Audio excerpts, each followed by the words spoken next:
Hello and welcome to Holiday Travel Watch. My name is Frank Brehening. In this vidcast we're going to be dealing with the issues of your consumer rights under 261/2004 where you have suffered a flight delay. I just want to make one point before we continue, and it is this. Many holidaymakers and indeed airline passengers believe because their flight has been delayed, they are entitled to compensation under the EU directive. That is not the case. The purpose of this particular vidcast is to set out what those rights are.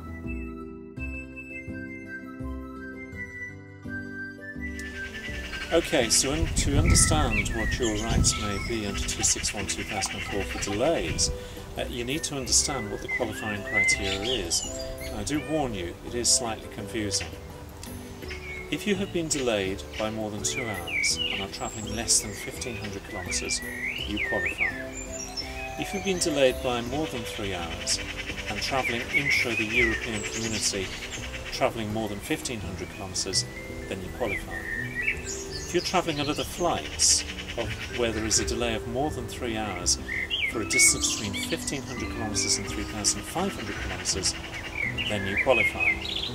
If you are delayed by more than 4 hours for distances exceeding 3,500 kilometres, then again you qualify.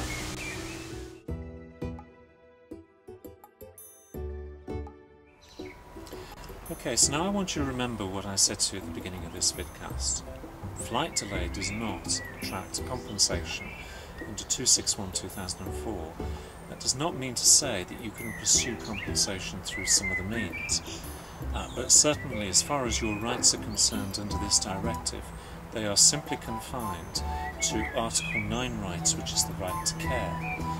The only exception to that would be, say for example, if your flight was delayed by 5 hours or more, then the rights under Article 8, which is the right to reimbursement or rerouting, will apply. In the next section I'm going to talk about Article 9 and Article 8 rights.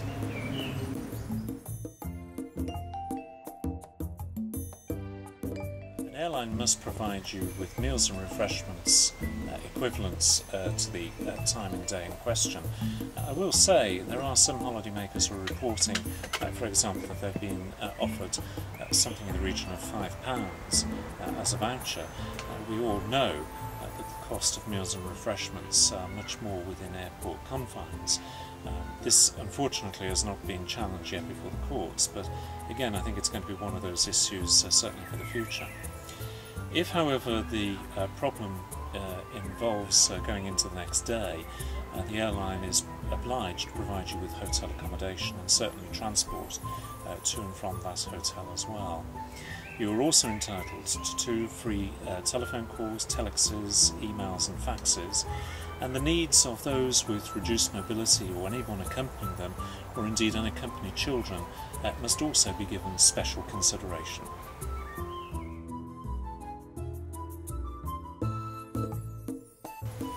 So what do these rights say? Well, quite simply, if you are in this situation where this right is attracted, you should be provided with reimbursement within 7 days, either for the full cost of the flight ticket or for that part to which it applies. And when relevant, you should be provided with onward transport at the earliest opportunity.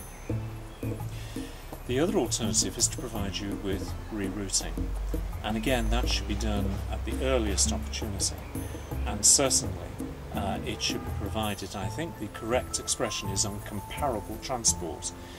So therefore it's not a case with some package holidaymakers where they've been told, for example, they've had to wait for the flight the following week. It is about being provided at the earliest opportunity with comparable transport. It's important to remember that those rights do apply to package holidaymakers as well, except for the part of reimbursement, say for example where that's already covered under the Package Travel Directive, or perhaps even, I would suggest, in your own particular contract.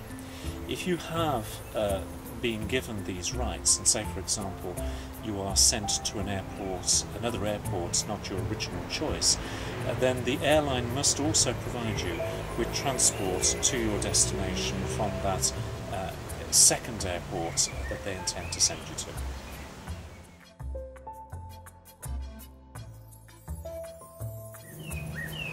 Okay, so we've reached now the end of the fourth vidcast dealing with Articles 261/2004. If there's anything that you're unclear of, then please either email us or contact our helpline through our website, which is at allthews holidaytravelwatch.com. So until the next time, have a safe holiday.